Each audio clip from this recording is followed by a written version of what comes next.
What's up? Apologies for the voice. I don't know if you can tell. I can tell. My voice is still a little scratchy.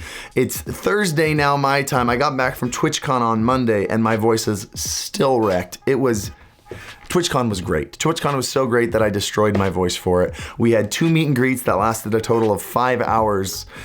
And that didn't go well on my throat, is what I'm trying to say. But man, TwitchCon was a blast. I loved it. It was my first TwitchCon. Getting to meet all the friends that I'd made on the internets, getting to meet up with brands and further the business of my stream, as well as meeting literally hundreds of you guys the entire weekend.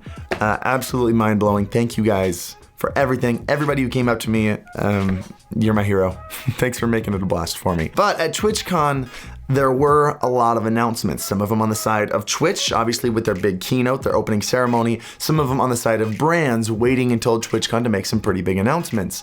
And so what I'd like to do is not just like go over and summarize it, but I'd like to talk about them and address how they affect you as a creator. What does this really matter to you? And maybe some of the things that, maybe as you're new in the industry, you haven't really thought about. So for example, the affiliate ad revenue, not just that it happens, but how much on average are you gonna make from affiliate ads? Things like Streamlabs being bought by LOGITECH. I wanna get into some of those third-party announcements after we go into some of the important Twitch announcements. And let's just see what's gonna be different in 2020 for you as a streamer. Let's go. By the way, if you enjoyed this video, just know I do stream every, man, this is killing me. You should have heard me try to sing on stream last night. I call it a win. But if you do enjoy this video, make sure you follow me on Twitch. I do stream every Monday, Wednesday, Friday. Link to that in the description down below. Also, make sure you hit the like button. Subscribe to the channel if you want more tips and tricks, strategies to help you grow on Twitch. That's what we do here. All right, let's get to the announcements. I know the most important one you guys probably clicked on this video for is the affiliate ad revenue. And right off the bat, I didn't see any personally, which is good. I feel like the reception of these things is progressing, but I know whenever affiliates receive something that partners have, there are a handful of little weenies that get upset about it. And I was told in my stream last night, there was a thread, you obviously can tell how I feel about this. There was apparently a thread on Twitter about people complaining that affiliates are getting all the same things as partners, so what's the point of being partner? Look guys, I'll say this once, I won't say it again in a future video. If you are bothered by affiliates getting partner perks, if the value of your stream as a partner is only above everybody else's because of the perks that Twitch gives you and has nothing to do with being a better streamer, you shouldn't be a partner. If this is intimidating to you, be a better streamer. As far as I'm concerned, other than on the server side of Twitch, whatever the back end requires, whether it's server space for holding extra emotes or transcoding processing power, which I know is really expensive, affiliates should have every single perk that partners have. You guys as an affiliate having just as many emotes as I have, it takes absolutely nothing away from my stream. And I really hope that Twitch continues this path of merging the two together. Just from a business standpoint, the most important thing about being a partner is the vain little check mark. Having that there next to your name is what sets you apart. It's what gets people to look, and it probably shouldn't, but it does. So as far as I'm concerned, affiliates getting ad revenue on Twitch, fantastic move by Twitch. So glad it finally happened. Let's move into what that'll actually mean, because this is actually a better move in principle than it is in practice. For the average affiliate, you're not gonna see a huge difference. For example, as a partner, when you go to play an ad, it'll tell you underneath the estimated amount that you will make for a 2-minute ad. And for me, I had a little over 200 viewers last time I checked, and the number it gave me was $2. So let's round this down to 200 just to make it a little easier. Just know that the dollar amount at the end might be a tiny bit higher than it is in reality. Let's say 200 viewers, $2 for 2-minute ad. If we were to simplify this down to the average affiliate, let's say you're running 10 viewers. Again, just let's give it an easy number so you can do the math for your own stream. 10 viewers, let's say you're running a 1-minute ad, because 2-minute ads are long, by the way. 10 viewer stream with a 1-minute ad is gonna make you about 5 cents. So hope that's not a slap in the face. I did the math for this against my CPM on YouTube, CPM meaning cost per mil, or the amount you make per 1,000 viewers. Mine is between $5 and $6, which actually for 1,000 viewers, that lines up pretty close to what I make on Twitch. You know, 220, 230 viewers for $2, you do the math, bring that up, that maybe brings you up to like $8 per 1,000 viewers. So all in all, about the same ad revenue between Twitch and YouTube. Obviously this number will vary based on, for example, the amount of subscribers you have watching versus non-subscribers, because the subscribers don't see the ad. I might not make as much on ads because I have a generally high subscriber count per viewership. But using my friend Lemonade's stats from a stream earlier this week, he had about 26 average viewers, a total of about 200 people watching. Let's say you don't have a lot of new subscribers, all 200 of those new viewers get an ad based on the fact that 10 people was worth 5 cents, 200 people is gonna be worth $1. And you know, at the end of the month, that might add up a little bit. That might bring you a new upgrade to your stream every couple months, which is great.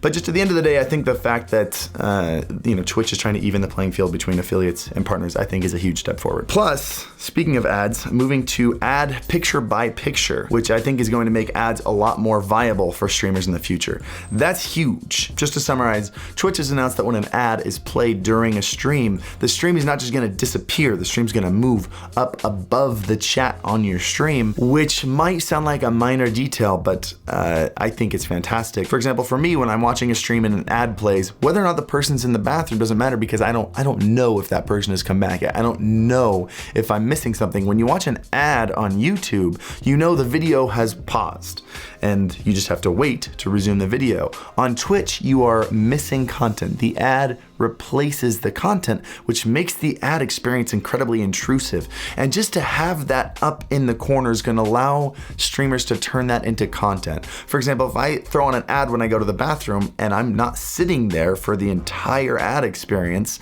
my streamers know they're not missing anything and they're less likely to leave. It's just the whole idea of FOMO, you know, the fear of missing out. If you think the ad might be replacing some of the stuff that you came there to watch, it's much more frustrating. But when you know it's not, then you have nothing to worry about. So I'm very excited about ad picture by picture. They announced a couple small things. They announced the creator dashboard, which looks nice and clean. I'm excited to give it a shot and see what it actually looks. They showed very little in the demo, but it seemed much more simplified. And let's be real, there's really no place to go with the current dashboard but up. So I'm happy about that. I only hope that they release a mobile version of this dashboard soon. I would love to be able to check out my stats from my previous stream right on my phone. I usually end the stream, go up and get in bed, and I leave my computer down here. Obviously, it's a tower. Being able to check those stats, check the revenue, check those things on a mobile dashboard would be game changing. And if you check their website, by the way, their FAQs, they've actually said on there for years now that a mobile dashboard is coming, and we have yet to see it. So make it happen. Capping. iOS subs, those are exciting, a little bit more mobile integration. For those of you wondering why it's taken so long, they didn't mention this, but my guess it's because if you ever make an in-app purchase, Apple takes a large chunk of it, which is why they didn't say it, but if you look at the keynote, you'll notice a tier 1 sub is $5.99 instead of $4.99 to account for that cut taken by Apple. They glossed over that real fast, I'm sure hoping nobody would notice. It's interesting, the way it works is you buy tokens and then you redeem those tokens for subs. And so what I would hope to see is that you can buy sub tokens on desktop for $5 each and then redeem them and subscribe to people on mobile just by using those tokens. That would be a great way for people to subscribe on mobile for the exact same price that you subscribe on desktop. I can't imagine they would go through this whole token system and not do that, but it wouldn't actually surprise me that much either. So we'll see. Mobile subscriptions should be available this month. That'll be fun. Channel page is getting a huge update. Not game changing, but exciting. It's nice that they're implementing a schedule right into it. Not just for the viewer to see what the schedule is, but that helps the Twitch algorithm a lot. If Twitch knows what time you stream and they know that your schedule lines up with other streamers, that actually helps Twitch recommend you to streamers that maybe start streaming right after this one ends, so they can keep you right in the loop and keep you watching people that you might actually find interesting and don't stream at the same time as your other favorite streamers. You know, it's just more ways for Twitch to take info to help recommend people and make the platform a little bit more discoverable, a little bit. We'll see. Also on the redesigned profile, you can add a channel trailer, which is great for people like us that have talked about creating content leading people to your channel while you're offline. This will allow people to actually see what you're all about, see the highlights of your stream. making it more likely that they'll follow you and come back later rather than just seeing an offline screen. Great news all around. Nothing game-changing though. Channel points are interesting. You earn points by being in chat. The amount of points you earn is set by the streamer themselves. Also, the rewards that you redeem the points for are set by the streamers themselves. And apparently you can get super creative with it. I've signed up for the beta. I don't have access yet, so I can't give you exactly how it works. I don't know, but hopefully they give you a lot of creativity, because my main concern with this is that it's gonna cannibalize some of the monetization by streamers. Lots of times viewers will subscribe or drop bits to get themselves noticed for the perks, to send messages, and things like highlighting my message in chat, I'd imagine is almost like a replacement for bits for some larger streamers, where that's where a lot of their income comes from. So we'll see where streamers take this. We'll see, I guess, how open the options are for creativity, and if it's more of a supplement for streamers to use that way to allow what they called what do they call them? I want to call them no fundies. I don't remember what the word is that I use, but the people who can't afford to drop money in a stream, those people are important to a chat, and they need some perks too. So it's cool that they give you the option. I am interested to see if viewers get upset with one streamer over another, because this one allows me to do this for free and this streamer doesn't, and we'll see where it goes. And the last Twitch announcement before we get into the third-party announcements is interesting. It's Twitch Studio. They're releasing an app that's going to help you stream. And they didn't go into a lot of details, but it seemed as it would from a platform like this that has a lot of feedback from creators big and small. It seems very, very user-friendly. It also seems very simple. I'm happy that there's a way that streamers can just start streaming no problem at all. I'm interested to know what level of advancement you can get to. Is there gonna be a simple mode and an advanced mode for streamers who have gotten accustomed to the software and wanna take it to the next level? Because a simple stream, the way it looked in the keynote, the bar is higher than that. And that's my concern, that it's gonna be limited to a quality of stream that's lower than where the current bar is at, and they're not gonna allow you to get up there. And after you get used to this, you're gonna have to relearn a whole new software, which I think is gonna discourage people. So we'll see. More stuff to throw in the question mark category until it comes out. Let's talk about my 3 favorite announcements from third-party companies. First one, let's talk about one I'm very excited about. I went to the NVIDIA OBS booth. They seem to be partnered up over there. NVIDIA people were wearing OBS shirts, OBS people were wearing NVIDIA shirts, and it's almost like they're, I don't know, dating? Is that a good metaphor? I don't know. But they've partnered together on a lot of incredible technology. 2 of my favorites being a green screen without a green screen, which, by the way, the demo there, absolutely incredible. It uses technologies like measuring the distance between your eyes, distances between your shoulders, so it can actually recognize what is a person and what is not. And you can see from this footage, as Sam moved his phone off the screen, it knew the phone wasn't a part of him, and it green screened it out. Looking at this, I mean, they didn't do this on a nice DSLR. This was done on a $50 C920, and it looked better than a green screen, if you ask me. Now, they did have control of the background, they did have control of the lighting, and who's to say that it wasn't optimal conditions for the technology? I have no idea. It did recognize multiple people, it did recognize movement very well, the edges were just, it was really, really impressive. And they did tell me it's built right into the filters of OBS, just like a regular chroma key, so no extra technology or extra apps involved. What gets me the most excited about this is not that now you can use a green screen without using a green screen, oh whoop-de-doo, but that streamers like myself who don't use a green screen and use their room can also have a separate camera input that acts as a green screened camera. So you can switch back and forth between room and green screen. You have so many extra options. I, for example, could take an image, a picture, or maybe even a looping video of my room, the exact same angle as my camera, and then green screen myself in front of it.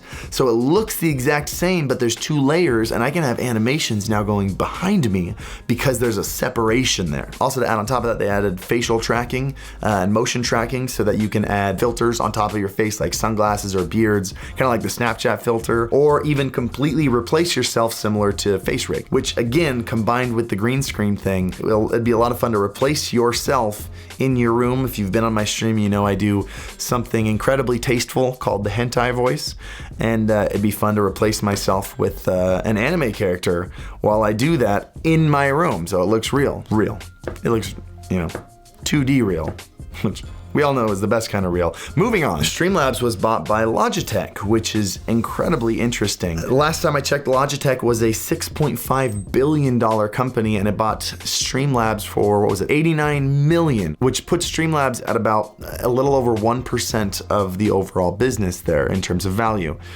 That's not a very large amount. I'm interested to see what Logitech's interest in a platform like Streamlabs is, considering most of what they've done with acquiring Blue microphones, etc., is acquiring equipment. Now they've acquired software. This can go, if you ask me, one of three ways. They could either see the potential in a business like this and want to dump a ton of money in it to make it absolutely incredible and just completely crush Stream Elements and take over 100% of the market share of alert platforms like this. They could go the entire opposite direction, and because it's such a tiny part of their business, a couple months down the line, they go, you know what? It's not worth the effort. This is more of a hassle than we thought it would be. Screw it. And they just completely drop it and shut it down, which has happened to companies before. And in this situation, Stream Elements would be acquiring a lot of Streamlabs refugees. And speaking to the founder of Stream Elements at TwitchCon, which I had the opportunity to do for a while, he's preparing for that. He knows that's a possibility, and he said he's making sure that Stream Elements is prepared to bring on every single person from Streamlabs, which is a big boy move, and I'm very impressed with Stream Elements lately. Anyway, the last reason, which is probably the most likely reason that Logitech acquired Stream Elements, is for advertising.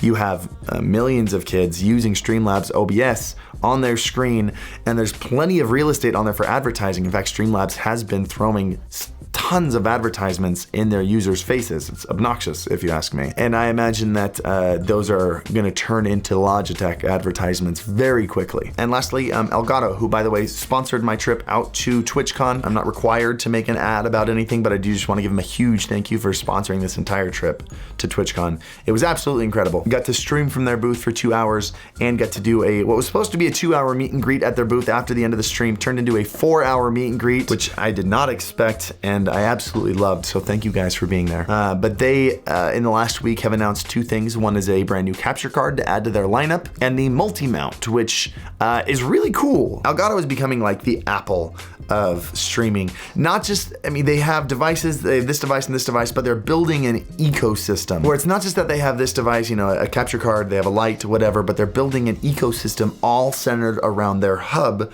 which is the Stream Deck. If you have a Stream Deck and a light and an ELGATO capture card, you can control your lights from your Stream Deck, and you can use a flashback recording on their capture card. So if you have an amazing play and you want a high quality recording of it, you hit the flashback recording button and it captures it previously. What it does is it makes it so that it doesn't matter if someone releases a better capture card than ELGATO, which the AverMedia capture card is a fantastic capture card. It doesn't work with the Stream Deck the way my ELGATO capture card does, and I don't want to leave that ecosystem. The same way that if I leave my iPhone for an Android phone, I lose iCloud on it, and I don't want to do that. But with the announcements, the new capture card is an HD60S Plus, which is obviously an upgraded version of their HD60S. It allows for 4K 60 HDR pass-through, making it the optimal capture card for console gamers. So, you know, Xbox One X, PS4 Pro, people who want to game in 4K but don't necessarily care about capturing 4K because they're just streaming it, this is probably the card for you.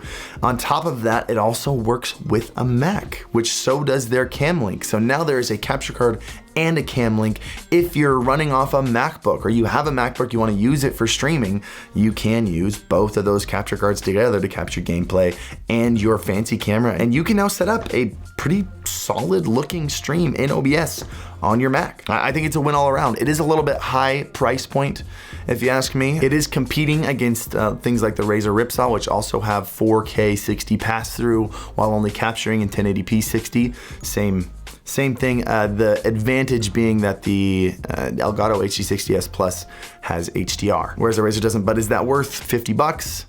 I don't know. I think it might be a tiny bit pricey, but all around solid capture card, and the ELGATO experience is kind of unmatched when it comes to it. So if I were a console streamer, by the way, this video isn't sponsored by ELGATO, just my trip to TwitchCon was, but the reason I work with them is because I'm a big fan. I think their experience is kind of unrivaled right now. But those were my top announcements. If you think I missed something important, go ahead and leave something in the comments down below. If you have any extra insights, I wanted to make sure that this wasn't just about the announcements themselves, but how you should interpret them and how it'll change your business. Let me know if you have something that you think I missed, any thoughts that I didn't give. Again, I do stream every Monday, Wednesday, Friday. Link down in the description. You can also follow me on Twitter. And if you want to discuss any of these things with our amazing Discord community, over 30,000 members, link to that in the description down below. There are plenty of channels for you guys to discuss these things. Guys, thank you so much for watching. I hope this helped. And as always, happy streaming. No way, dude, there's a purple shield being pushed by the train. What? Fog, dude. Oh, it disappeared. We can get on it. We can get on it, dude. There's a jump tower. We can go. No, it was underneath it. It was being squashed.